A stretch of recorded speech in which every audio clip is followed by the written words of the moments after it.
পালং শাকের চচ্চড়ি করব।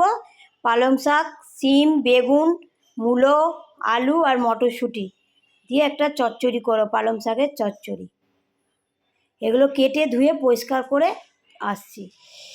এবার পালং শাকের চচ্চড়ি করবো, ওই জন্য সব সবজি কেটে ধুয়ে নিয়েছি, কেটে পরিষ্কার করে ধুয়ে নিয়েছি। পালং শাকও কেটে পরিষ্কার করে ধুয়ে নিয়েছি। আর একটু ভাপিয়ে নেবো, এই জন্য কড়াই তেল দিয়ে দিয়েছি।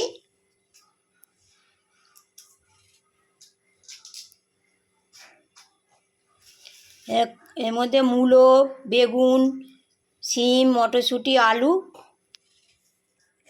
এই সব সবজিগুলো দিয়ে দিচ্ছি। শাকও দিয়ে দিলাম। একটু নুন হলুদ দিয়ে দেবো। নুন,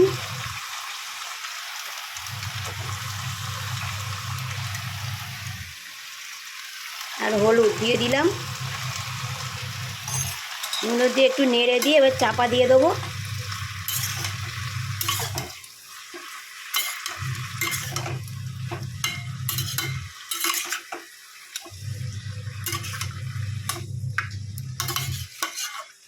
যে জল বেরোবে ওতেই সেদ্ধ হয়ে যাবে সবজি।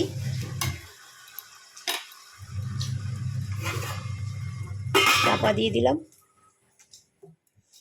এই যে সাদা সর্ষে, কালো সর্ষে, পোস্ত, আদা দিয়ে একটা মশলা তৈরি করব। এই যে কালো সর্ষে, সাদা সর্ষে, পোস্ত, আদা দিয়ে একটা মশলা তৈরি করব, পালং শাকের চচ্চড়ির মধ্যে দেবো। তেলে 5 ফোড়ন আর শুকনো লঙ্কা দিয়ে দিলাম। দিয়ে এবার এই যে মশলাটা দিয়ে দেবো।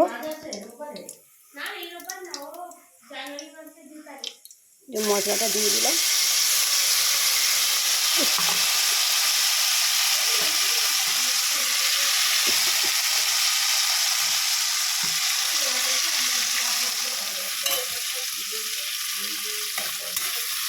মশলাটা ভেজে ভাজবো না, একটু ভাজা ভাজা হয়ে গেছে। এবার এই মশলা দিয়ে দেবো।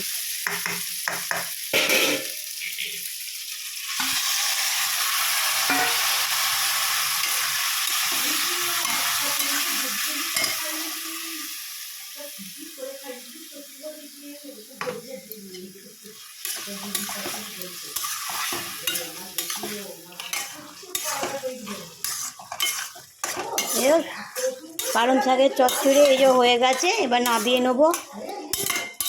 যদি আপনাদের এই রেসিপিটা ভালো লাগে তাহলে আপনার সাবস্ক্রাইব আর একটু লাইক করে দেবেন।